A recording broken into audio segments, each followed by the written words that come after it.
राज्यातील आश्रमशाळांमध्ये शिकणारे लाखो आदिवासी विद्यार्थी सुरक्षित आहेत का असा प्रश्न आता निर्माण झालाय। गेल्या 2 वर्षांमध्ये राज्यातल्या वेगवेगळ्या आश्रमशाळांमध्ये शिकणाऱ्या तब्बल 584 विद्यार्थ्यांचा मृत्यू झाल्याची आकडेवारी सध्या समोर आली आहे। गडचिरोलीतल्या धानोरा तालुक्यातील आश्रमशाळेतील 3 विद्यार्थिनींचा सर्पदंश झाल्यानंतर विद्यार्थ्यांच्या सुरक्षिततेचा प्रश्न आता ऐरणीवरती आलाय। सरकारी आकडेवारीनुसार गेल्या 2 वर्षांमध्ये गंभीर आजारानं शासकीय आश्रमशाळेतील 182 आणि अनुदानित आश्रमशाळेतील 91 असे मिळून 273 विद्यार्थ्यांचा मृत्यू झालाय। विद्यार्थ्यांच्या मृत्यूचं एकूण प्रमाण हे जवळपास 47% इतकं आहे। अपघातामध्ये शासकीय आश्रमशाळेतील 155, अनुदानित आश्रमशाळेतील 73 असे मिळून 228 विद्यार्थ्यांचा मृत्यू झालाय आणि या मृत्यूचं प्रमाण 39% आहे। गळफास घेऊन आत्महत्या केलेल्या विद्यार्थ्यांमध्ये शासकीय आश्रमशाळेतील 25, अनुदानित आश्रमशाळेतील 30 अशा मिळून एकूण 55 विद्यार्थ्यांनी आत्महत्या केली आहे आणि हे प्रमाण आहे 9%। सर्पदंशानं शासकीय आश्रमशाळेतील 22, अनुदानित आश्रमशाळेतील 6 मिळून 28 विद्यार्थ्यांचा सर्पदंशानं मृत्यू झालाय आणि या एकूण मृत्यूपैकी 5% मृत्यू हे सर्पदंशाचे असल्याची माहिती आहे। आश्रमशाळेतील मृत्यूंच्या आकडेवारीवरून शिक्षण क्षेत्रात चिंता व्यक्त करण्यात येते। प्रशासनातले काही लोक अधिकाऱ्यांना वाचवण्याचा प्रयत्न करतात।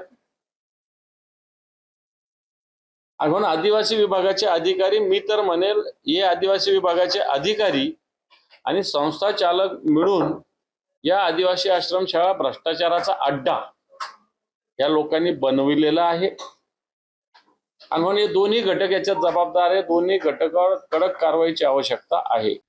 इंडियामध्ये काही घडलं तर ते खूप संवेदनशीलपणे घेतलं जातं आणि भारतातल्या गरिबांची माणसं मेली तरी त्याची दखल घेतली जात नाही, हा मला यातला सर्वात अस्वस्थ करणारा भाग वाटतो। या मृत्यूंमध्ये सर्पदंशानं झालेले मृत्यू हे 5% आहेत।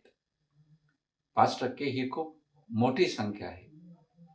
मुळातच आश्रमशाळा ह्या दुर्गम भागात आणि जंगलात असल्यामुळं या संदर्भातली विशेष काळजी घेण्याच्या सूचना असून सुद्धा त्याचं पालन होत नाही, हाच त्याचा अर्थ आहे। सरकारनंही या प्रकाराची गंभीर दखल घेतली आहे। सरकार आता त्रयस्थ संस्थेमार्फत आश्रमशाळांची तपासणी आणि ऑडिट करणार आहे। मला वाटतं राज्याच्या मुख्यमंत्र्यांनी हा विषय अतिशय गांभीर्याने घेतलेला आहे। संबंधितांवर कारवाई करण्याचे, चौकशीचे आदेश दिले। पुन्हा अशा प्रकारच्या गोष्टी घडणार नाहीत यासाठी आदिवासी मंत्री, आदिवासी विभागाला कडक सूचना देण्यात आलेल्या आहेत आणि सर्वकष आढावा घेऊन एखादी चांगली SOP तयार करून या गोष्टी होणार नाही त्याची काळजी घेण्याची भूमिका राज्याच्या मुख्यमंत्र्यांची, सरकारची आहे। अतिशय गांभीर्याने हा विषय त्यांनी घेतला। विद्यार्थिनींच्या मृत्यूनंतर आता आदिवासी विकास मंत्र्यांचे दौरे सुरू झालेत।